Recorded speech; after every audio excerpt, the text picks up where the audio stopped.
And we are back on our ad hoc shows. Tim, how goes it? You traveled. You went out there like a daring madman. Intrepid I am. Intrepid. Hey, it was my mother's birthday, 77 years old. Hey, Mom. My mother is like, come on, dude. You were in the Air Force for years. You can figure it out. Get your ass here. And I'm like, your mom, it's not about me. It's about you. And my mom, and everyone back in St. Louis has been, very careful and all this kind of stuff. My sister hasn't been to my mom's house in, 2 months. Wow. And my brother only comes to the stoop and all of this kind of stuff. But I've been taking care of business here, so I did in fact travel. Flight from here to Dallas, frankly, overcrowded. But everyone had on masks and it was, nicely executed. So fine. The flight from Dallas to St. Louis, empty. Wow. No one to the left of me, one to the right, no one in front, no one in the back. It was just totally empty flight. And the airports themselves empty. So this is over the Memorial Day holiday that I'm talking about here. So that's what it looked like out there. And but everyone was behaving well and kind of got in and got out and got back, and it's okay. And Mom's good. Solid as a rock. Fantastic. Bulletproof she is. Well, to pivot, what is not bulletproof, unfortunately, is Twilight Time, whom we have praised over the years for their wonderful work at licensing some great old titles, a lot of Woody Allen stuff, and putting it out there with wonderful audio commentaries and really kind of keeping the boutique brand alive, doing these 3,000 press limited runs, and unfortunately with the passing of Nick Redman, one of the founders, the Twilight Time brand is no more. So as of 3 days from now, their remaining inventory will be taken over by Screen Archives, who has always been a distributor of their titles. And if you have any Twilight Times, hang on to them, because those are only going to increase in value. Those are all now officially out of print.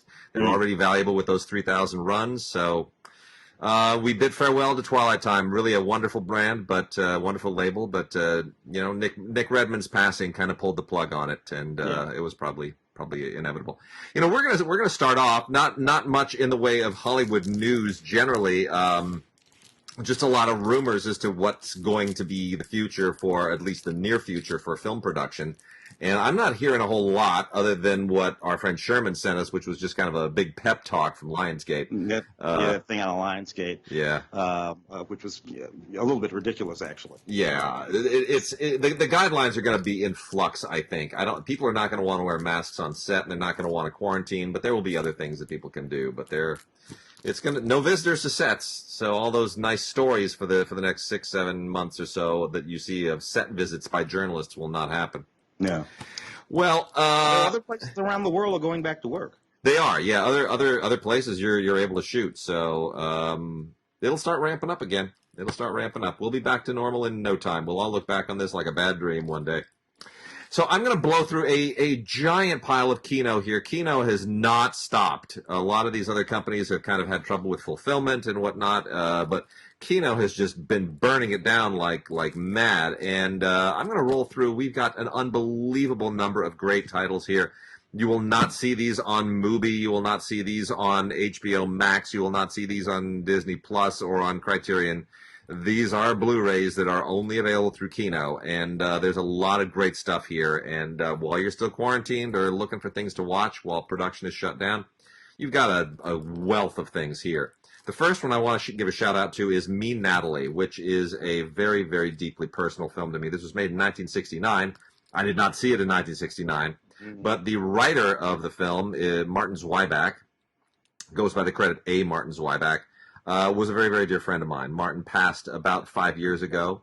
I met him on my way back from the Cannes Film Festival with his wife Adrienne in 1994, and we became very, very good friends. Martin also famously wrote the Ultimate Solution of Grace Quigley, otherwise known as Grace Quigley, starring Katharine Hepburn and Nick Nolte, and he was one of the original staff writers on Kung Fu. And Martin was just a wonderful human being and an incredibly talented writer. And he wrote this really, really special film in 1969, which is basically an ugly duckling story. It stars Patty Duke, who had won an Oscar, obviously, for the Miracle Worker. And here she's a teenager who just doesn't have any self-confidence, and it's all about her journey to confidence through romance. This young guy played by James Ferrantino, and it's a beautiful, beautiful story directed by Fred Coe, who did 1,000 Clowns. It won a Golden Globe for Patty Duke, and it also features a Grammy-nominated score by Henry Mancini, which is just absolutely gorgeous. So it's very much in the era. It's a beautiful film.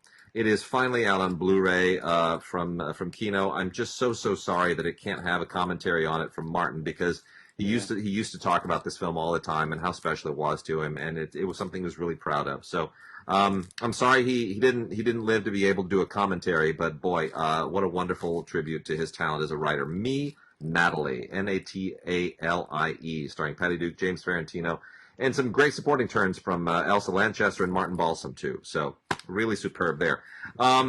Let's blow through some of the rest of this as quickly as possible. Alice in Wonderland, live action version starring Cary Grant, W.C. Fields, and Gary Cooper, which people oftentimes don't realize exists. This was made in 1933. It's an early sound picture, and it is the first genuinely, you can see the inspiration for the Disney animated film in this in spades. I mean, this is a really great live action Alice in Wonderland.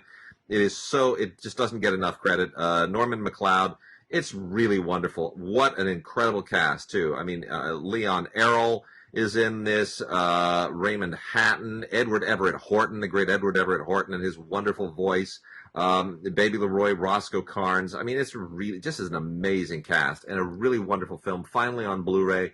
W.C. Fields is just sensational in this. You can't. I mean, it really is. It's classic. You know, it's black and white. Sure, you don't get the color of the Disney animated, but boy, what a great movie. We also have Taza, Son of Cochese, a really, really hysterical 3D movie from 1954 starring Rock Hudson as Cochese, the brother of Geronimo. Rock Hudson is not Native American. Doesn't even come close.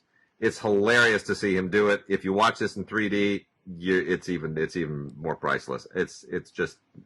This would obviously not pass muster today.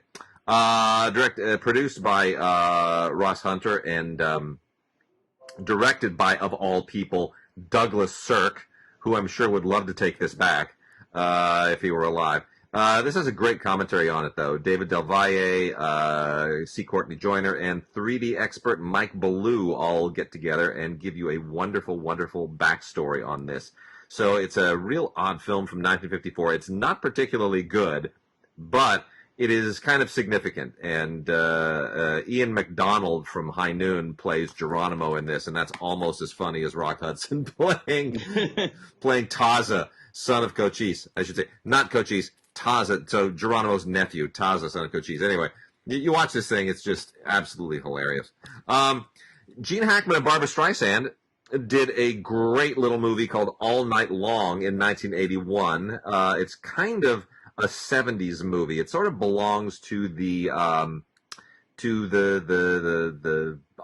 Streisand screwball comedy stuff that she did prior to that. Barry Gibb and all that. Yeah, it's what she was doing kind of mostly in the 1970s. It's kind of in that pocket.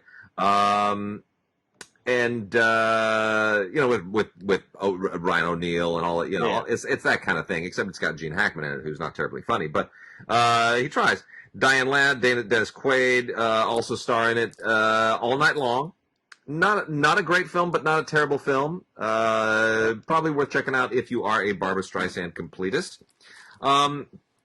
Odd little movie here from 1977. Just about everything in 1977 fades in the shadow of Star Wars and Close Encounters. Yeah. This is called The Chicken Chronicles, which is the first film that ever starred Steve Guttenberg. Steve, yeah. Yeah, it's it takes place in 1969. It's just it's kind of a dumb high school youth movie. Steve Guttenberg is hamming it up. An aging Phil Silvers shows up just for a moment. It's not great, but, it's a Steve Guttenberg movie. It's the original first Steve Guttenberg movie. It's the movie we have to blame for Steve Guttenberg. So, so that's there. This is an interesting oddity that I was had completely forgotten about. A Man, a Woman, and a Bank from 1979. Really fascinating. Paul Mazursky shows up in this in a rare acting performance between directing jobs, and it stars Donald Sutherland, Brooke Adams, and it was directed by Noel Black, and it's kind of an odd little romantic caper film. Donald Sutherland is this con artist, and Paul Mazursky's his buddy, and they're going to try to pull off an electronic bank robbery. Basically, they're going to try to high tech it. And in 1979, that's really ahead of the curve. You know, this is the kind of thing that we might do today where everything is digital. But at the time, this is kind of an interesting idea. You've got this electronic vault system, the alarm, and the building is still under construction, so it's not completed yet. And it's kind of smart. You know, it cuts a few corners, has a few holes, but otherwise not a bad film. It has an audio commentary by director Noel Black and producer Peter Samuelson. And then an audio commentary by a couple of film historians, and the trailer. It is called A Man, a Woman, and a Bank. And it is nice to see Paul Mazursky not saddled with having to be an actor in his own movie. He's just acting for somebody else, and it's cool. Yeah. Christopher Lee in Search of Dracula. Oh, I love that one. Yeah, this is from 1975. This also has an audio commentary by a couple of film historians, Lee Gambit and John Harrison. And this is fine. You know, Christopher Lee is identified entirely with Dracula to this day. He played it, you know, a dozen times. Or, you know, it's just endless how many dumb Dracula movies he made, and some of them were good. But no, this is basically an attempt to sort of get to the root of who Dracula really was. The whole Vlad the Impaler. All that stuff. Yeah. The real Vlad the Impaler, and this is actually the first time that anybody actually went and shot the Borgo Pass, which is where a lot of these vampire stories originate because of vampire bats that live there. It's actually quite creepy. So that's, you know, for people who want to really, really get their complete Christopher Lee Dracula on, and with a little dose of documentary backstory on it. That's a good one.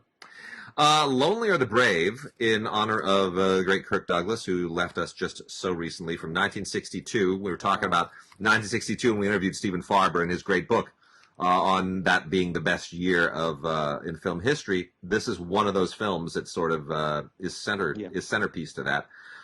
Kirk Douglas stars along with Jenna Rollins and Walter Matthau, and it is really, really a terrific film. It's a contemporary Western based on the Edward Abbey book, and gets a great Dalton Trumbo screenplay, really, really muscular, and gives Kirk Douglas a lot to chew on. And there's a really, really wonderful backstory to this too, which you get in the tribute documentary, which has a lot of interviews in it, including Michael Douglas and Kirk Douglas, Steven Spielberg. Great commentary on here by Howard Berger and Steve Mitchell. And there's even a thing on the Jerry Goldsmith score, which is really, really lovely. Got a couple of Leslie Norman films here. Leslie Norman, kind of an underrated director. And I'm going to segue through a couple of these. It's all kind of British stuff here that I've got in this next little batch. So let me kind of jump through them. So Leslie Norman, really, really solid British director. Worked with Associated British and a few other things in the 1960s. And the first one here is called The Long and the Short and the Tall. Stars Lawrence Harvey, Richard Todd, and Richard Harris. Good kitchen sink realism guys. And this all takes place during the Japanese invasion of Burma in 1942, and a bunch of British soldiers who have to go on a mission through the jungle and tackle the Japanese. It's a good war movie. Good, solid British war movie. It has a lot of really, really good, solid scenes in it. No extras, but definitely worth checking out.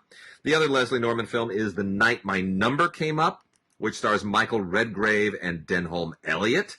We love Denholm Elliott from the Indiana Jones. Oh, he's so good. And this is him most in Raiders of the Lost Ark. I was just gonna say, he's so good, right? He brings so much class to that film. This is made in 1955. The Night My Number Came Up, and it's a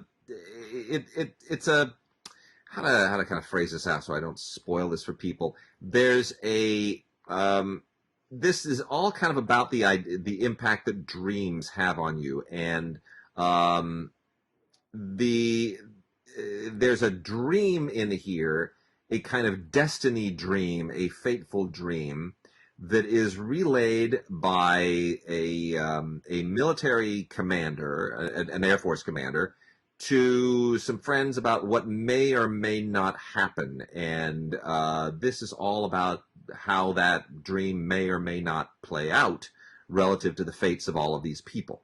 That's the best I'm going to be able to do without giving away any of the twists and turns in this.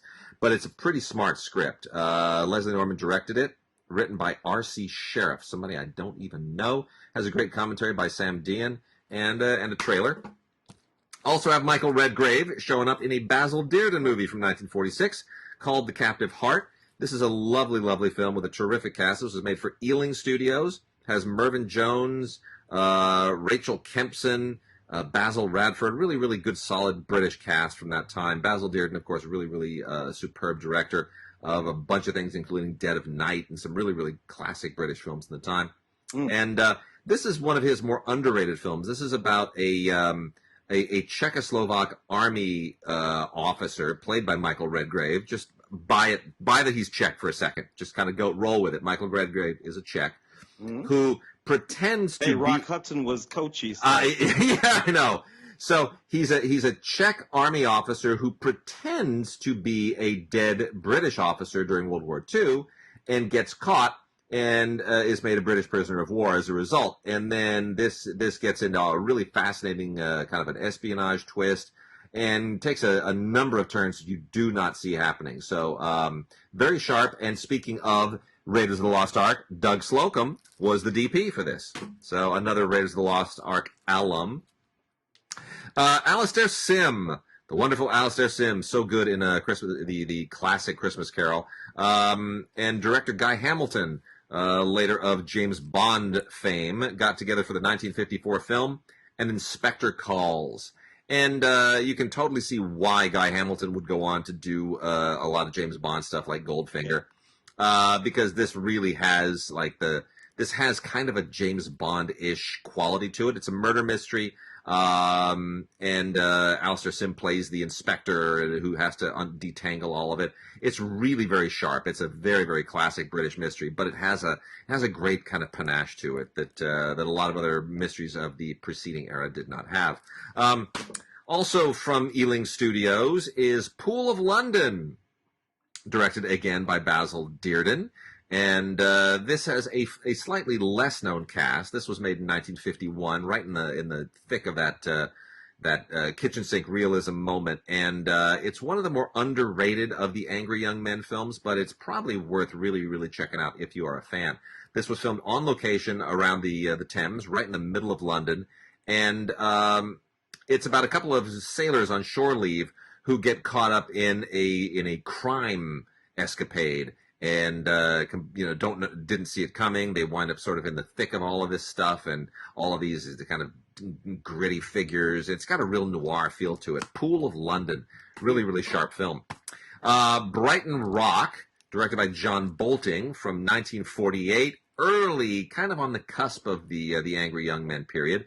Has a great performance by a super young Richard Attenborough in 1948. So amazing. Pre The Great Escape, which we'll get to later. This was written, believe it or not, by Graham Greene and Terrence Rattigan. How that even works, I don't know. They don't have an ampersand between them, so I'm assuming Graham Greene wrote the first script, Terrence Rattigan rewrote Graham Greene. Maybe the only time that ever happened. Directed by John Bolting. Really a super cool crime film, all about Richard Attenborough is this kind of young gangster, right? A young thug, young street hood. And we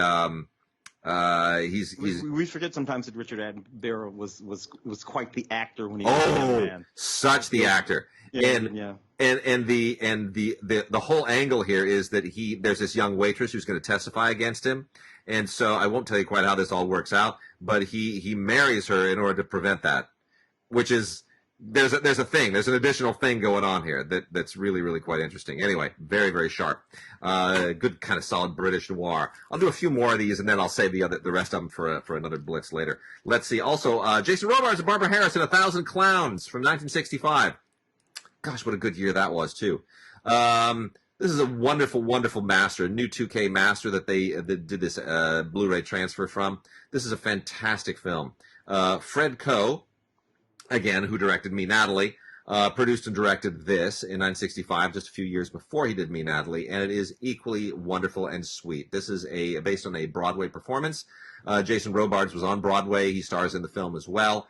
And it's just one of those it's like Frankie and Johnny. It has kind of a Frankie and Johnny quality to it. Barbara Harris plays a social worker, and Jason Robards is this really kind of odd, eccentric figure, and it all kind of, they wind up coming together over the fate of a 12-year-old kid who's about to go to a foster home, and really, it's a sharp little movie. It really is a sharp little movie. 1,000 Clowns, really a big deal in its day.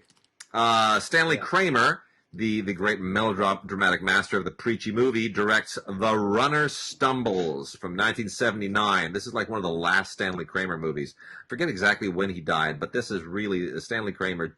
He never really quite made it beyond this. This is aging and dated. I really like this Dick Van Dyke movie though, man. I don't know. I kind of dug it. Well, I like Kathleen Quinlan in it. Kathleen Quinlan, one of my all-time favorite actors. Young, fantastic Kathleen Quinlan, and Beau Bridges, young Beau Bridges. Maureen Stapleton too is in that movie. I don't know. Yeah. Laszlo Kovacs. It's well made, but it still feels a little dated to me. It still feels like it belongs in the '60s. Right? You know what it is? I've always been a bigger fan of Stanley Kramer in Gen than most people will admit to be. Yeah. Who would have said if you want to send a message, call Western Union? Yeah. Somebody said that. That was Sam Goldwyn. That was Sam Goldwyn. Stanley Kramer would have said, if you want to send a message, make a movie. Yeah. True. And he truly believed that, and and sometimes they could be, but I kind of dug them. Well, it's kind of it's about a priest who is accused of having had a romance with a nun and killed her. That's the idea. And Dick Van, it gets a little courtroomy, but Dick Van Dyke's really quite good in it. I'll give him that. Drama. And then let's see. I'll just do the. Let me do one more here before we kick it over to TV. Oh, this is a good one. Richard Widmark and Richard Basehart, the two most macho Richards in movie history. They made a movie in 1957 called Time Limit, which tells you everything about it. This is a great master. This is beautiful, beautiful black and white from 1957. Really quick movie, blows by very, very fast. Directed by Carl Malden, believe it or not. Carl Malden directed a movie. I know. I think he directed a couple others anyway as well. But anyway, he does a really good job. And it's a war film. It's a little noirish. Takes place during the Korean War, and it's not like a full-on combat movie, but it's the war is in the background. And basically, Richard Basehart plays a former POW who is suspected of having collaborated with the North Koreans, and but then his court-martial kind of takes a weird turn, and Richard Widmark is the colonel who is kind of in charge of of being his judge advocate, and has to sort of detangle some of all this stuff.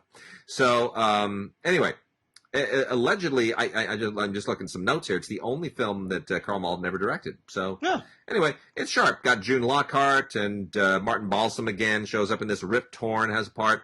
Pretty great. So that is Time Limit with Richard Basehart and Richard Widmark, directed by Carl Malden. All right, let's do a little TV here. A little bit of TV. All right, we got the Deuce season 3. Yeah. I believe the Deuce series. Maggie Gyllenhaal, David Simon, of course. The Deuce was the series that I began watching. When it first came out. I believe even James Franco was in the series playing twins. And, Holy cow. Set in the sort of porn district, in the sort of porn business of New York, with Maggie Gyllenhaal being the sort of porn star / director / businesswoman, trying to make her way amongst all these men. And she's one of the producers of the show. After season 1, I kind of fell off the show, to be honest. I kind of got it, and frankly, I didn't really care for the slant for their slant, their sort of kind of funky underworld slant on that whole scene. There was certainly some funky stuff that went on, but I don't know. Anyway, this is a 3-disc set. Anything interesting by way of special features on that box, Wade? Not especially. There's some featurette stuff. There's some episode discussions, but not really anything just hugely groundbreaking. All right then, Silicon Valley, the 6th and I guess would be the final season of Silicon Valley. Yeah. Man, that show really spit out a whole bunch of interesting people. Camille Nanjiani and Martin Starr. I mean, all sorts of interesting people sort of come out of this series that's set in Silicon Valley. It's kind of a comedy, sort of interesting, I suppose. What I like about the series is I can always tell when Mike Judge has directed an episode. Yeah, right. I just always tell. Like, that's a Mike Judge episode, and he directs like 3 or 4 of them in this set. So anything interesting there? Nope, absolutely nothing. But I'll tell you, the one good thing about Silicon Valley no longer being on is that Mike Judge will have to make a feature again now, because I miss him making. I want another Office Space is what I want. We also have Lucifer, the complete 4th season. We do not have this in any form other than streaming. We have not been able to get the Blu-ray, but we were able to look at some streaming options of it online. And you know what? I mean, I never loved this show. It's 4 seasons in. I was kind of a Lucifer fan. I don't know why. Yeah, I mean, Lucifer Morningstar. It kind of is starting to sort of get into a groove. I think it's somewhere between.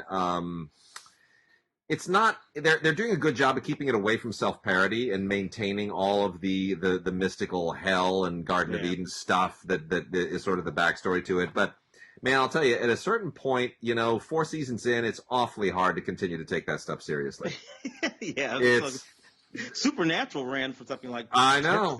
Same problem there. Same problem there. It's all the supernatural stuff with sort of occult and religious overtones. At a certain point, you feel like, I don't know, you could probably get 2 or 3 good seasons out of this. At that point, you're pushing it. Yeah. So completely not supernatural is Gunsmoke, complete series. If I'm not mistaken, Wade, 150. Yeah. DVDs? Yes, correct. 150 DVDs. That's just crazy. I am looking at this right now. It has 1, 2, 3, 4, 5, 6 gigantic, super thick keep cases, that are like 3 inches thick, in one giant box. You could beat someone to death with this thing, and there are roughly 3 to 4 seasons per, seasons 1 through 4 in the first one, 5 through 7, then seasons 8 and 9 in just 2 seasons there, seasons 10 through 12 in another set, 13 through 15. Anyway, 20 seasons. 20 seasons of this. You have got to love you a lot of Matt Dillon, man.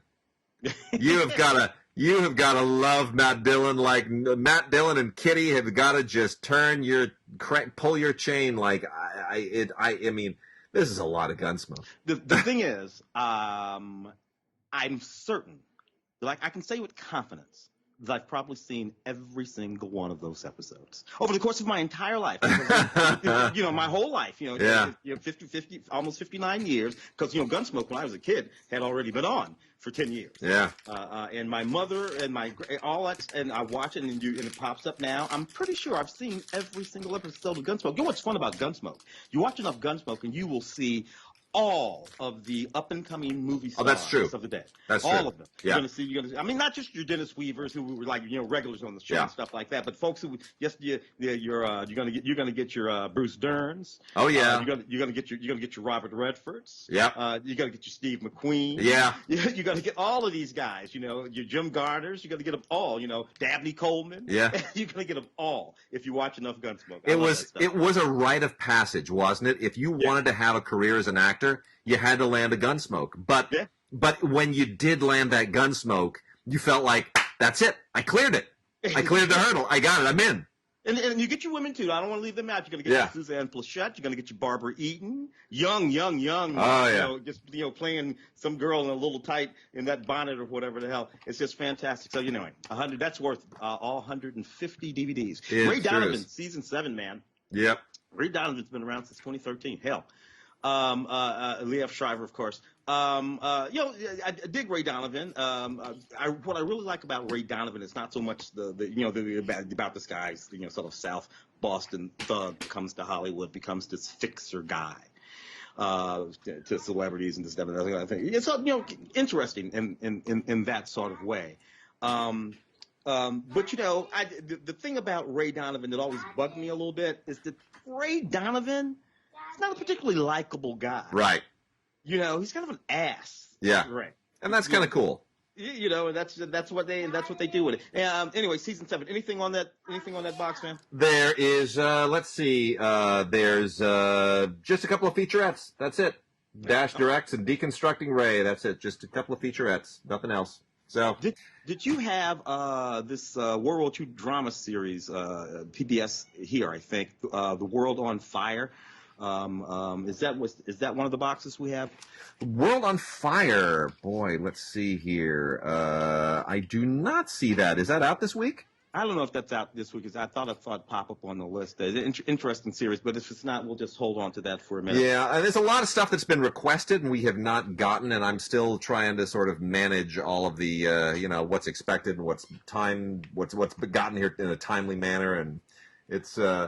Oh, hold on. World on Fire. Yes. We do have that? We do have World on Fire. Have you seen World on Fire? I've seen that series. I like that series. Okay. It's drama set during World War II. I like it because it begins in 1939. And it's loosely based on real people, on actual people's lives, diaries and and whatnot that have been cobbled together. So, the names of these people are actually there. And it begins with the German invasion of Poland. And in the first season ends with the Battle of Britain. And it's just one of those well-executed, wonderfully executed British World War II dramatic series. Endless, it's just endless with them. With some really, really wonderful actors, including Helen Hunt in the series. And Leslie Manville. I'm seeing Leslie Manville here, too. Fantastic. Yeah, Leslie Manville, Helen Hunt, Julie. So, good stuff. Well, that's season 1 of World on Fire, masterpiece from PBS on Blu-ray. Fantastic. Good stuff. Let's see. We've also got The Good Place, the complete series. The Good Place, an unexpectedly good show with Ted Danson and Kristen Bell. 53 episodes, 4 seasons, all together in a very, very nice, tight little Blu-ray box set here. And I got to tell you, man, I thought Ted Danson was done after Cheers. And you know what? He kind of reinvented himself again with the white hair. And the idea of a sitcom that takes place after you die is pretty bold. It's kind of daring. It was a risk. I didn't think this thing would last more than half a season. I thought it would get canned. I didn't think anybody would watch it. You know what? It actually wound up being a really, really charming show, and I know a lot of people that seriously love it. You got to credit Michael Schur, who's just got a great touch on television. Yeah. And he executive produced Brooklyn Nine-Nine, Parks and Rec. So he has a feel for what people want, and you got to kind of really give him credit for shepherding this thing in a very, very smart way. That's from Shout Factory. Well done. The Good Place, the complete series. You know what I like about that series? Huh. Because I didn't care for it at first. Because I have this sort of theory about these shows, but that show is as much about philosophy as it is about religion. Yeah, true. Heaven and hell and all that kind of stuff. But it's there's all kinds of just sort of philosophical and quantum physics and everything else. Which is not usually the domain of comedy per se, or levity, But they find it anyway. A lot of good stuff on here. Extended episodes, audio commentaries. They have a wonderful finale, a special finale show hosted by Seth Meyers, which was really, really great. Also a 2019 San Diego Comic-Con panel. It's kind of like any other panel. Gag reels, which are sort of, whatever, and visual effects stuff. And the one thing for people who are into behind-the-scenes thing, there's a table read on here. Table reads are not exciting, but if you want to see what one is like, then I guess it's kind of fun. I'm going to go through a few 4Ks. We got a ton of 4Ks this week. Some new, some old. But if you want to bolster up your 4K library, let me tell you, Sonic the Hedgehog, which was delayed, by the way, because they had to redesign Sonic, because early screenings of this thing, apparently Sonic fans were irate at the design of Sonic. It didn't look like the Sonic from the video game or some such thing, so they had to go back and spend $1 million or $10 million on new CGI for Sonic. It's ridiculous. Anyway, James Marsden and Jim Carrey star in this. Jim Carrey deciding to play a complete and totally ridiculous cartoon heavy. You know what? I don't really understand how Sonic the Hedgehog justifies a movie. I don't get it. This is kind of like Garfield, but with a little bit more speed to me. But anyway, for 4K, there it is. They got a great 4K transfer on here. The director Jeff Fowler and Ben Schwartz, who does the voice of Sonic, do the commentary. Blu-ray on disc 2 that has all the deleted scenes and bloopers and various other things. Jim Carrey is in some of the bloopers. Yeah, he's funny. He mugs off screen, but I don't get it. Sonic the Hedgehog, I don't get it. It looks good, but I don't get it. Got a couple of slasher gore films from yesteryear from Blue Underground, who's gone 4K. These are the first 2 Blue Underground 4Ks, and they decided to go with a couple of really, really nasty movies. William Lustig's Maniac and Lucio Fulci's Zombie. Yeah. Now, I'm just going to say, first of all, Zombie is not a movie I want to watch during a pandemic, but I'm sure some of you do. And they did a restoration of this in 2018, did the whole thing completely scanned in 4K 16-bit from the original 2-perf camera negative. And boy, I'll tell you, I really didn't need to see this movie look this good. I didn't watch the whole thing. There are 2 discs on here, lots of extras on the second one, interviews and commentary stuff, and it's just tons, more than you would ever want to know about a Lucio Fulci movie. But I'll tell you, you see every worm, every rotting piece of latex flesh. It is all there. William Lustig's Maniac is probably easier to watch during a pandemic. It'll make you want to stay in and not feel bad about it. Maniac was a kind of a legendary slasher film in its day, and Lustig spent very little money on it. Frank Zito is the lead character, played by Joe Spinell from the Rocky from Rocky. I mean, I guess whatever. The thing that's weird here is that it's a 4K transfer from a 16 millimeter negative. So 16 millimeter in 4K is getting more resolution on your television than it ever had on celluloid. It's a little weird, but it gives you a better kind of gritty slasher, low budget film effect. So, that's an interesting one. The rest of these, and we got a giveaway, by the way. I'm going to do a giveaway here in a little bit. The Invisible Man with Elizabeth Moss just came out. That's now on 4K. I got to be honest, I kind of thought this was okay. Yeah, I had issues. Yeah, I mean, I didn't. Film, yeah. I didn't expect much. Your thoughts? Well, she was a victim for too long in that movie. True, I agree. She spent too much time being a victim in that movie with this sadistic guy. And that whole opening sequence, by the way, was really intense, though. Where she it's very good, and all of that was very, very good. And then there's just this whole long period where she's a victim in the movie. It becomes one of the things of where is there an invisible man? Well, she knows that there is an invisible man. Yeah. She's trying to get other people to believe her. Oh, this is invisible. Oh, you're crazy. Well, I know I'm not crazy. I know there's an invisible man. And that's when you need to stop being a victim. And eventually she does stop being a victim in the movie, but a little too long for my taste. Yeah. I mean, it is in the long side. I went with very low expectations. I was pleasantly surprised at how crafted it was from a technical standpoint. I don't expect, because my last recollection of Invisible Man movies Chevy Chase was a Chevy Chase Invisible Man movie, and Steve Guttenberg again, starring in the 3D Man Who Wasn't There. Yes, dude, yes. I was an usher at the theater when that opened, and we all looked at each other when they told us that's what we were getting, and we said, "A 3D Invisible Man movie? I don't understand. What's the point of that?" That doesn't make any sense. Who came up with that bright idea? Like, who's even going to? I don't get it. Ooh, anyway, that was just a dreadful thing. Our last 3 4Ks here are we're supposed to be timed to coincide with the release of Maverick, the Top Gun sequel with Tom Cruise, the ageless, immortal Tom Cruise. That has been pushed, obviously, because of the pandemic, but these 4Ks are still out, and we're going to be giving some away. Yeah. And we got another one that's also part of a Paramount Blu-ray that we're going to talk about shortly. But here's what we're giving away. We're going to give away 2 4Ks of Top Gun, 2 4Ks of Days of Thunder, and we're going to give away 2 Blu-rays of Flashdance, which obviously Tom Cruise is not in. And what we're not giving away is War of the Worlds, but we're going to talk about it right now. So let me just get this out of the way first. Tom Cruise War of the Worlds. That's right. So first off, if you want to be considered for Top Gun, just send us an email to gods@digigods.com or gods@cinegods.com and put your name and address in the body of the email, and in the subject line put Top Gun. And if you want Days of Thunder, do the same thing. Gods@digigods.com, gods@cinegods.com, name and address in the body of the email. In the subject line, put Thunder. And if you want the Blu-ray of Flashdance, just put Flashdance. So again, Top Gun, Thunder, Flashdance. Those are the key words that'll get this sorted out, and we'll be able to pick a winner. As long as we get that by June 7th.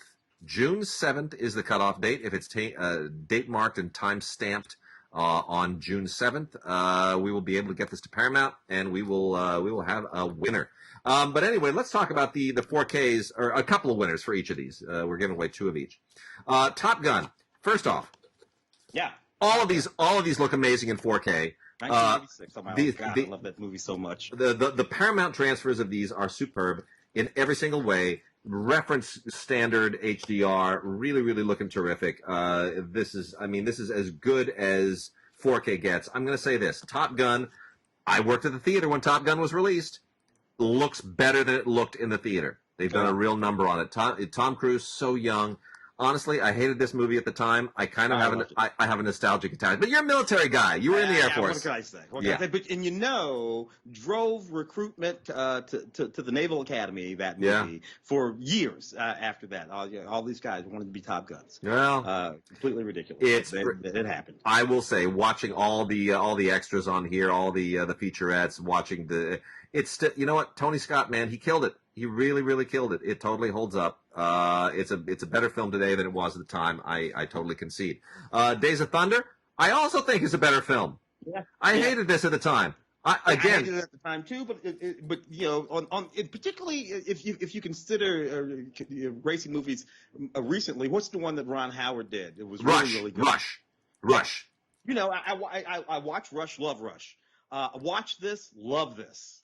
And this is what, 25 years ago? What year was that? 1990, 30 years ago. I know. And crazy. It really cranked it up. It was really, really good. Yeah, it's Days of Thunder is a better film than I remember. Don Simpson and Jerry Bruckheimer doing it again at the time. And then War of the Worlds, the Spielberg film. I never particularly liked this. I thought it was very calculated. I didn't think it was a great adaptation of the book. I thought it was very mercenary for Spielberg, the guy who sort of gave us nice aliens to kind of go back on himself and now give us the original bad aliens. I also didn't think it was terribly well shot. My complaints with the story are still kind of there, but my nostalgia for Tom Cruise generally has increased. So I just sort of focus on how much I love watching Tom Cruise because he's ageless and makes me feel ageless. But it looks better. It was very pasty and digitally when it was released because they had to sort of match the effects. The effects were not as sophisticated. They didn't have as much time to sort of make everything meld. So whenever you're really time strapped on a film and you can't finish your effects and make them meld into the film as well as they should, they tend to sort of flatten everything out.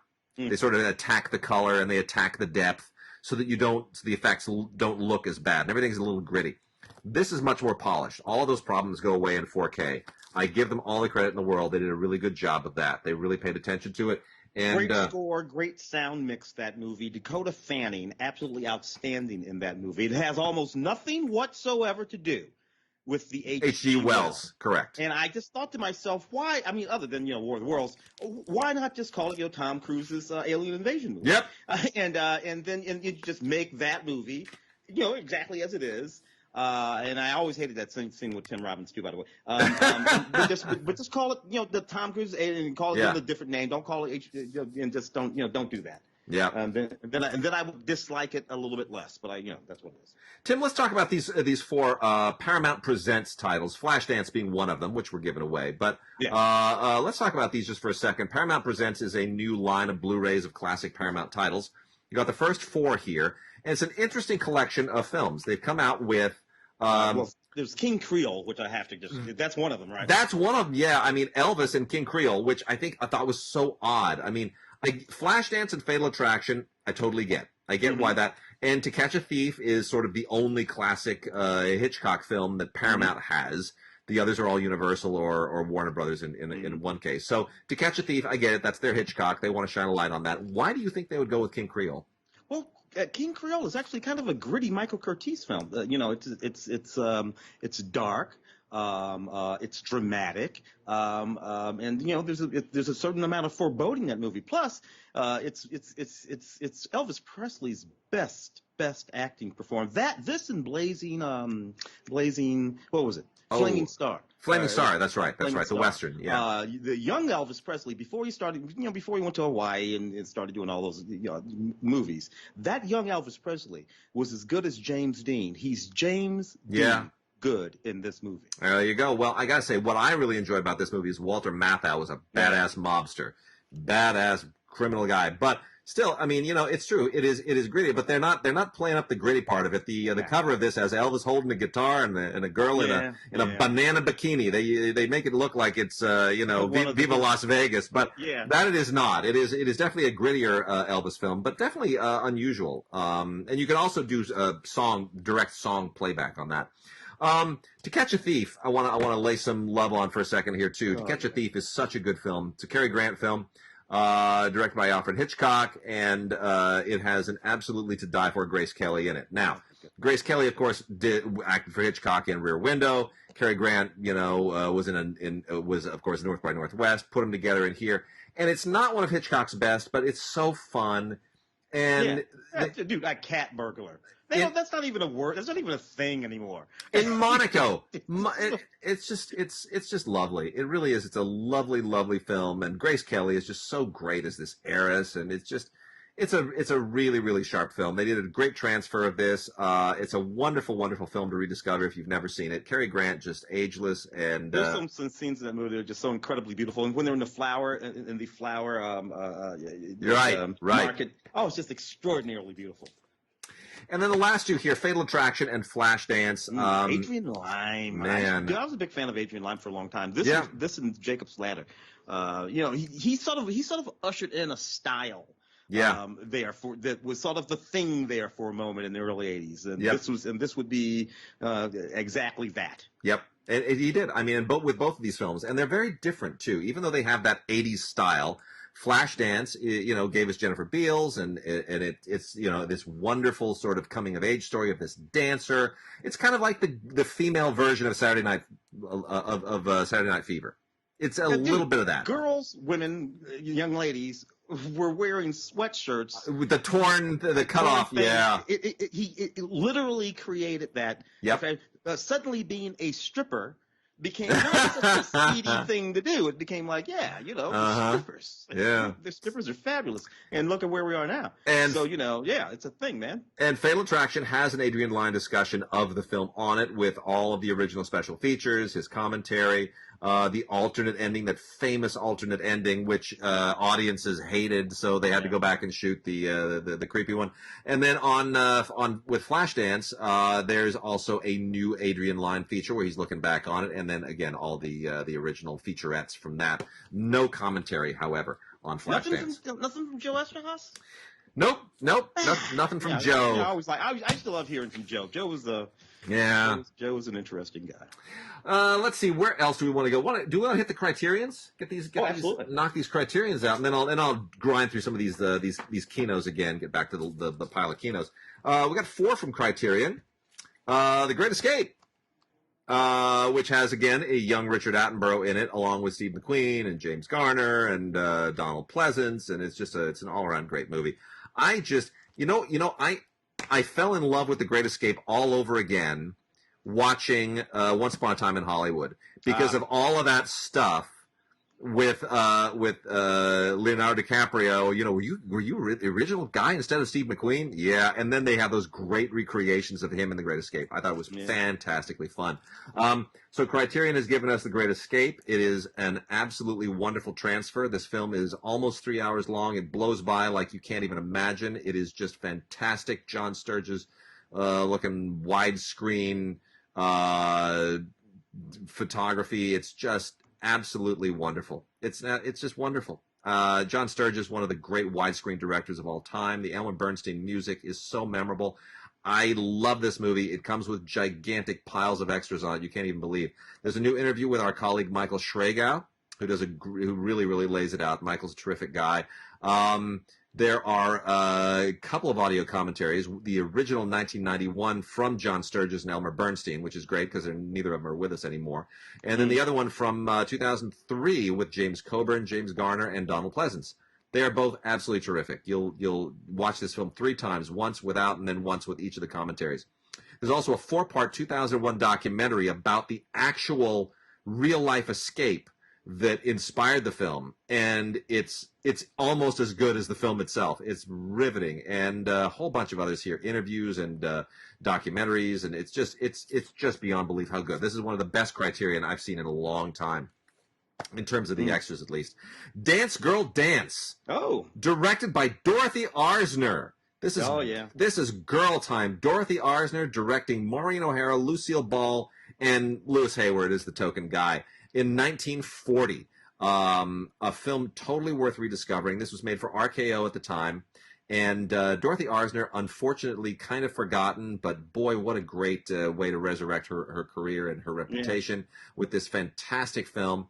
Really, she was the only studio system female director working in the 30s and 40s. The others were all kind of silent era, and they got shut out by the time the Depression of World War II came around. Yeah. Arzner kept it going, and she didn't mince words. This is a fantastic backstage kind of gritty pseudo-noir. And look at these 2 chorus girls played by Maureen O'Hara and Lucille Ball. I mean, really, Lucille really Ball good. Was so young and beautiful. Well, she was just beautiful. Fantastic, just fantastic. Made in 1940. Great new introduction by V. Ruby Rich, and a new interview with Francis Coppola, and you just can't go wrong with that. Dance Girl Dance. What a great film. What is in the, you have that Eric Romer Six More Tales? Yeah, that's right here. That's first of all extraordinary. Incredible. Eric Romer, out of the new wave, Kaiju cinema, all of that. Him, but he was a little bit different than his slightly younger new wave contemporaries. True. And he had more in common with Woody Allen, I suppose. Yeah, I mean, his films are very, very tepid, very low key. Long takes, actors really very naturalistic. They're very humanistic. Not a lot of, unlike the rest of the new wave, he wasn't trying to sort of push the envelope. Say, look what I can do stylistically. I can do new things with the camera. I can do things without any money. He just wanted to point a camera at some actors with some really honest emotions and let them do their thing. Yeah, and not intrude. Place a question, a consideration at the center of it, and then there they go. Just talking. Bergman-like, very Bergman-like. Yeah, he's very Bergman-like. So Eric Romer's 6 Moral Tales, and the films are The Bakery Girl of MONCEAU, Suzanne's Career, My Night at Maud's, La Collectioneuse, Claire's Knee, and Love It. Claire's Knee is so beautiful, right? Yeah. And Love in the Afternoon. And it's a beautiful custom box set of the 6 Moral Tales, which have been out before, but never in Blu-ray and never in a beautiful Criterion box. So that is absolutely superb. Tons and tons of stuff here. There are short films by Romer on here from the 1950s and 60s. Some television stuff, interviews, a great, fantastic booklet of essays, and many, many more. It's a great box set. It's absolutely wonderful. And if you love this kind of very constrained French filmmaking, I would almost say that this is more influential of today's films than anybody else from the new wave. Yeah. And our last criterion is the Western Destry Rides Again, directed by Jimmy George Stewart Marshall. and Marlena Dietrich. Yeah, I would never have expected this to go Criterion, but that's what it's all about. It's about surprising you. Not a lot of extras on here. So a couple of interviews, a Lux Radio Theater adaptation of the story from 1945 with James Stewart and Joan Blondell instead of Marlena Dietrich, and some illustrated audio excerpts from the 1973 oral history interview with George Marshall that was done for the American Film Institute. But otherwise, this is one of those films from 1939 that gets lost, that kind of gets lost between the cracks, right? Oh, Gone with the Wind. You got Gone with the Wind. Wizard of Oz. You got The Wizard of Oz, yeah. Mr. Smith. And I mean, it goes on and on and on, all the way down. And then you forget that movies like Destry Rides Again were made in the same year. It's a comedy western. It's sort of, I don't want to call it the Blazing Saddles of its day, but it sort of was. They didn't really have Blazing Saddles at the time, but it was kind of, lighter than any of the other westerns, and it gave Jimmy Stewart an amazing range in that year. I mean, he did Mr. Smith, and then he also did this. It was an amazing year. So really, really fun chemistry between those two, Marlena Dietrich and Jimmy Stewart. Destry Rides Again. Unexpectedly fun Criterion. So let me hit some of the rest of these Kinos right here and just kind of try to grind down through this. Yes, We've got The Caper of the Golden Bulls by Russell Rouse. This is kind of a weird, very typical of the era 1967 film. And Russell Rouse, just to kind of give you a little backdrop, is the guy who directed The Oscar. We talked about that a few weeks ago, and very much of the day. Didn't really make a lot of movies outside of this moment, but this is one of his better ones. It's a heist film that stars Stephen Boyd of Ben-Hur fame and Yvette Mimieux of the Time Machine and later of the Black Hole, and it's about a blackmail and a jewel heist. It all takes place in this beautiful, beautiful Spanish setting, and it feels very 60s. It's very groovy, but it's also kind of wannabe James Bondy. You can tell James Bond movies are influencing everybody at this point. Really a very enjoyable film. Not a great film, but thoroughly enjoyable. Film historian Philippa Berry does the audio commentary. We've also got Woman Times 7. Also from the same year, 1967, with Shirley MacLaine doing her level best to just be as adorable and cute, and in all these movies she kind of slays all the men, and what a great bunch of men she has to slay here. Alan Arkin, Rosanna Brazzi, Vittorio Gassman, and last but not least, Michael Caine and Peter Sellers. Who do you think directed this utterly fantastically fun, wicked, silly movie? None other than Vittorio De Sica. De Sica, what? My man. De Sica, what are you doing? The master of neorealism. And he said, you know what? I got a chance to work with Shirley MacLaine and Peter Sellers and Michael Caine and Alan Arkin. I'm doing it. That's it. And I'm going to bring Rosanna Brazzi and Vittorio Gassman along just because I can't be the only Italian working on this thing. So in any case, it's a really, really fun film. It is a really fun film. It is not at all a De Sica film that you would expect, but it's just a lovely comedy, and it's sweet and it's fun. And Shirley MacLaine is at the center of 7 different stories. It's kind of like a Love American style thing with all these Shirley MacLaine-centric stories that take place in Paris, and it's really, really lovely. And I just love Shirley MacLaine from this period of her career, and she's terrific. She's just so much fun.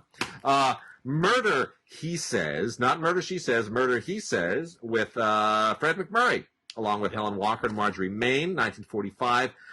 Noteworthy primarily because of Fred MacMurray, also directed by George Marshall, who we mentioned earlier. Our friend Michael Schlesinger does the audio commentary here, along with Stan Taffel, film archivist. Michael Schlesinger, who I just spoke to the other day, honestly, and we covered his short films, the Biffle and Schuster movies on the show, and interviewed him. Michael knows stuff that I don't even know how he keeps it in his head. He and I were talking we probably talked for about 40 minutes on the phone, and he was just coming up with stuff. How do you know that? Why do you know that? Like, how is it even possible? He just has an encyclopedic mind. It's so incredible. Really, really good commentary. I wish the movie were a little bit better, but still it's significant, from 1945. The General Died at Dawn from 1936. This is significant because it's an early Gary Cooper movie. It also has William Frawley, Fred Mertz from I Love Lucy. Directed by Louis Milestone, who's done better work. This is right after All Quiet on the Western Front. But it's Gary Cooper and Madeleine Carroll, who kind of disappeared afterwards. I mean, it's kind of a straightforward, courage story about a soldier of fortune and. In northern revolutionary China. It takes place in northern China during that revolutionary period. It's fine. It could have been better. Connecting Rooms with Betty Davis and Michael Redgrave from 1970. Michael Redgrave kind of not quite Betty Davis definitely not what she used to be, but it's got a commentary by David Del Valle that kind of contextualizes it a little bit. It's a little bit of a melodrama that's kind of losing its luster. Love Among the Ruins, directed by George Cukor with Katharine Hepburn and Laurence Olivier from 1975. All of them obviously aging, not what they had been even 10, 20, or 30 years earlier. But there's a real nostalgic quality to this, that all of these aging greats were able to get together in a movie that sort of feels like it belongs to another decade. It lends itself to that. So it's sort of real PBS sort of quality to it. Yeah. And a great score by John Barry. Got to tell you, fantastic John Barry score. We've got more Marlene Dietrich in the Ernst Lubitsch film Angel from 1937. Herbert Marshall, Melvin Douglas, Edward Everett Horton, who shows up in all of these things, co-star. Ernst Lubitsch, just one of the all-time great masters. Lubitsch and Dietrich, you just can't go wrong. You really can't. I mean, this thing is so polished and just so smart and has so many great little touches in it. I can't recommend it highly enough. Another one of our colleagues, former LA film critic member Joseph McBride, who was part of our Schlock documentary, does the audio commentary and walks you through very methodically on why this is just such a classic film and how Lubitsch's technique works. And he nails it. He identifies, he breaks the scenes down in just an absolutely perfect way. So great commentary by Joe McBride there. Love Melvin Douglas in that film. Oh, so good. I got just 6 more here, and then we'll dive into something else to kind of wrap the show out. Song of Norway is a really unusual movie directed by Andrew Stone. I saw this growing up. This was made in 1970. I didn't particularly. And this is one of the basically an operetta that's all about the life of Edvard Grieg, the famous Norwegian composer. It's weird because the music here doesn't complement Grieg at all.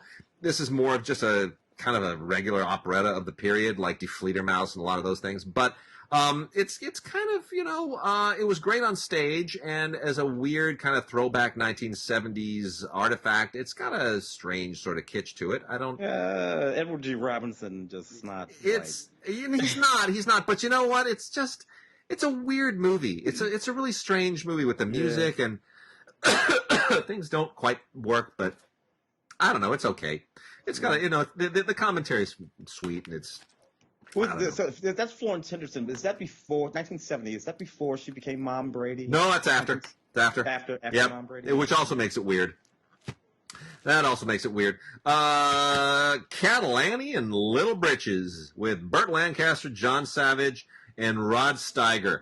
So this is a weird one. This is from 1981. Feels like it belongs in the early 70s. Lamont Johnson, who was big on television, did a lot of, $6 Million Man and whatnot, directed this. Yeah. Kind of should have stayed on television. This was also made by Hemdale Films, who still owes me $120. Hemdale owes $200. Hemdale owes me $200 from like 30 years ago. It's hilarious. Yeah. Anyway, I'm never going to let him live that down. So this is kind of a weird little peculiar late stage Western of the early 70s variety that we get in 1981. That's all related to a couple of women played by Diane Lane and Amanda Plummer who fall in with what's left of the Dalton gang led by Burt Lancaster. If that sounds weird, it is. Scott Glenn shows up in this thing. Rod Steiger shows up. Yeah. It's a rather peculiar film. You're kind of really at a certain point only watching it for Diane Lane. I got to be honest. At least I was. Didn't really want to watch it for anything else. Robert Mitchum and Elizabeth Taylor, along with Mia Farrow, in Secret Ceremony. This is a Joseph Losey film, and it has the same creepy quality that Losey brought to The Servant, except this is from 1968. But boy, it has that weird 1968 pseudo-gothic British feel to it. It's very creepy. Mia Farrow, it's the same era as Rosemary's Baby. Yeah, so it has the same creep quality to it. I don't know that I really enjoyed watching this, but it's definitely well made. Losey still totally has it. But Elizabeth Taylor is playing, an old prostitute, and Mia Farrow is playing another one of those weird young women who reminds her of her dead daughter, and from there it just gets creepier and weirder. But anyway, it's got an audio commentary by Tim Lucas that's pretty good. And then the last three here, Jenny with Marlo Thomas and Alan Alda. Boy, doesn't that just scream 1970 to you. That Girl and MASH. This is not bad. I enjoy both of them more than I enjoy the movie. Marlo Thomas plays a woman who's unmarried and pregnant in New York, and Alan Alda is is basically trying to evade the draft to Vietnam. And they come together, and all the usual kind of 70s romance stuff happens that you would expect. All of this stuff was quite consequential at the time. It was. So this totally. This would have played as a sort of heavy and very serious sort of drama, and I remember this kind of stuff. I kind of movies at the time. Now it all seems a little bit, They also who's not pregnant. What they also all have in common are scores, where at some point in the score you will hear a chorus of women in the background going. They all have that somewhere, and I don't know why. I don't really know why. Carol Reed of Oliver and the Third Man fame directed a really cool movie for London Films in 1951. Called Outcast of the Islands. It has Ralph Richardson, Trevor Howard, Robert Morley, and the great Wendy Hiller in it. And this is a really, really cool kind of adventure, kind of on-location adventure movie that takes place in the Dutch East Indies. And it's really a lot of fun. It's unusual because it's black and white, and you normally expect adventure films like this to be shot in color, but 1951 everything was kind of still mostly black and white. Yeah. So, but it has an unusual interracial romance angle to it with a young Polynesian woman or a young East Indies woman. It's quite interesting, and it's based on a Joseph Conrad novel that I've never read, so I can't speak to how faithful it is to the novel. But it's for 1951, it's really kind of a fascinating artifact. And then the last of these amazing Kino titles is Supernatural with Carole Lombard and Randolph Scott. Love them both. 1933, early talkie. Directed by Victor Halperin. An independent film made at the time in 1933 that is now part of the Paramount library. But really a fascinating departure for Carole Lombard, who was known primarily as a comedienne at the time, and Randolph Scott was a Western guy at the time. And here, it's kind of a supernatural possession tale that gets into a weird kind of there's a murder story. And then there's a seance, and then things go sideways, and you don't see where anything is coming from. And it's really, there's a couple of plot holes in it that they can't explain, they can't plug, that make no sense whatsoever. But otherwise, it's pretty smartly put together as far as supernatural movies for this particular time that all were very dealing with occultism and whatnot. Supernatural, good, smart, sharp little 1933 movie, and a great turn of pace for Carole Lombard and Randolph Scott. Tim, we've got maybe another 5 minutes left. Want to do some Warner Archive? Yeah, hit the Warner Archive stuff for sure. Yeah, let's do that. At the top of that being Tin Cup, Captain Costner, 1996, Ron Shelton doing his sort of sports thing that he does. Interesting thing about Tin Cup. Tin Cup, 1996, comes right between, if I'm not mistaken, Waterworld and The Postman. Yep. Two of the biggest Kevin Costner flops, ever. Yep. Neither one of those movies did well, despite the fact that they built that whole wacky thing out at Universal. And then, but Tin Cup between those sort of, kept his star rising. To put it in perspective, if you go all the way back, 1987, Kevin Costner, you got, let's see, where we at in 1987? Oh, he had just done, so 80, hold on. Untouchables. Yeah. And if I'm not mistaken, probably Bull Durham, maybe even Field of Dreams. Field of Dreams might have been 89. So Kevin Costner had been this big movie star, and then, of course, Dances with Wolves, 1990, 30 years ago this year, dude. Wow. Dances with Wolves, 30 years ago this year. It's sitting in my Blu-ray player right now. I was just watching it the other day.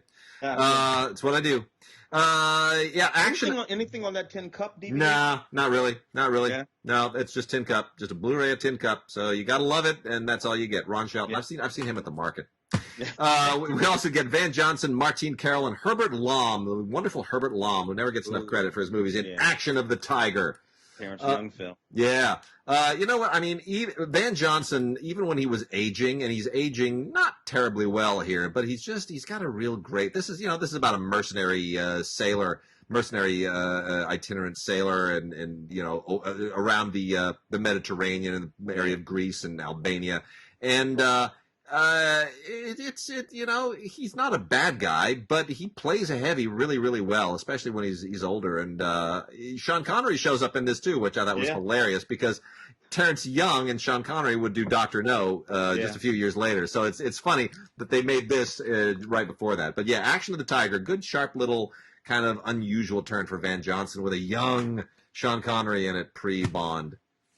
Wow. Dodsworth. So good. The 1936 film, William Wyler, of course, adapting the Sinclair Lewis. This is just a lovely movie about a retired auto guy and his wife who take this long planned vacation to Europe, and they sort of find out that they're probably not meant for each other anymore. This is just really a lovely and moving sort of serious drama. Sinclair Lewis. Yeah, based on the Sinclair Lewis novel, which a lot of people don't necessarily realize, but yeah.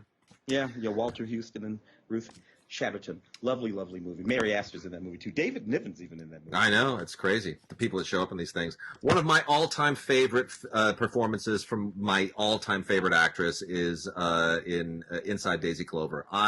Natalie. I adore Natalie Wood. I was devastated when she died. There's a great new documentary about her that people have to see when it finally comes out. Natalie Wood is just she was it for me as far as actresses when I was growing up. And Inside Daisy Clover might be her most devastatingly powerful performance. It is just absolutely superb. And what a great bunch of people in this. Robert Mulligan, who of course did Man in the Moon and the Miracle Worker and so many other wonderful fine films, directs this. And it's a great look at celebrity. It's very self-reflexive, what Natalie Wood went through in her rise to celebrity and what it did to her, and what it happens to the fictitious character of Daisy Clover here. There are a lot of parallels, and it's really, really an extraordinary film. Christopher Plummer totally lets her take the limelight. Robert Mulligan directs the hell out of both of them. Redford, Ruth Gordon. Oh my gosh, I know. It's fantastic. Alan Pakula produced it, and a wonderful score by Andre Previn. You got to get this. No extras other than a War and Pieces cartoon from the era, but that it's still a great film. Inside Daisy Clover, so good. Beautiful. Mystery of the Wax Museum, 1933 film. Yeah, a lot of 33 films today. Yeah, a lot of stuff in the 30s anyway. Yeah. So this is fairly good. This sinister little guy, I suppose, probably influenced some years later. What's the film that's in Slock with Dick Miller? Bucket of Blood. Bucket of Blood. People, corpses, leads you to the wax museum, they're putting the dead people inside the hey, there it is. Anything interesting with that, sir? No, nothing on it. I mean, it's a UCLA Film Archive restoration. There's a little bit. There's a documentary on Fay Ray, and a commentary by Alan K. Rhodey, and a commentary by Scott McQueen, but nothing else other than no like featurettes and behind the scenes or outtakes or anything of that sort. Nothing archival that you might hope for. Sweet Bird of Youth, the Tennessee Williams play, was adapted into a pretty great movie starring Paul Newman and Geraldine Page. It's kind of hard to go wrong with this material, and this was 1961. And Richard Brooks really absolutely killed it. He wrote it and he directed it, and it's got Shirley Knight, Ned Begley, and Rip Torn, and a great supporting cast in it. Produced by Pandro Berman, shot in CinemaScope, glorious, beautiful, fantastic CinemaScope. It's Tennessee Williams at his best with two amazing actors, and it's really sharp. You gotta love this. Gotta love it. Can't go wrong. Yeah. Also, Reflections in a Golden Eye with Elizabeth Taylor and Marlon Brando. Gee whiz, right? Big drama. John Huston. Ray Stark produced this. This was 1967, right before Ray Stark made Funny Girl, based on his aunt, Fanny Bryce. Just powerhouse actors here. I mean, I don't know how you go wrong with Elizabeth Taylor and Marlon Brando on the screen together. It's just, watching them act is so absolutely fantastic. They're just both powerhouses, and you realize why they were so great. It's very mature material. A lot of it is swapping and stuff. Yeah, yeah, totally. Julie Harris is so good in this, in her supporting performance too. You don't let the stars like completely obfuscate everybody else who's doing good work here. Brian Keith is great in it. Julie Harris is great in it. It's really a lot of great stuff going on in this film, based on the novel by Carson McCullers, another great novelist of the day.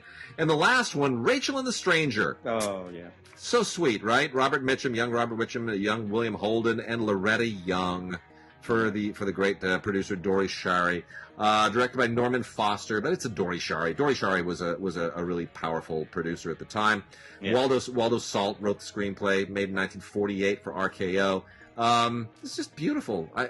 These are all three great stars, and this takes place in the 1820s. It's a frontier story.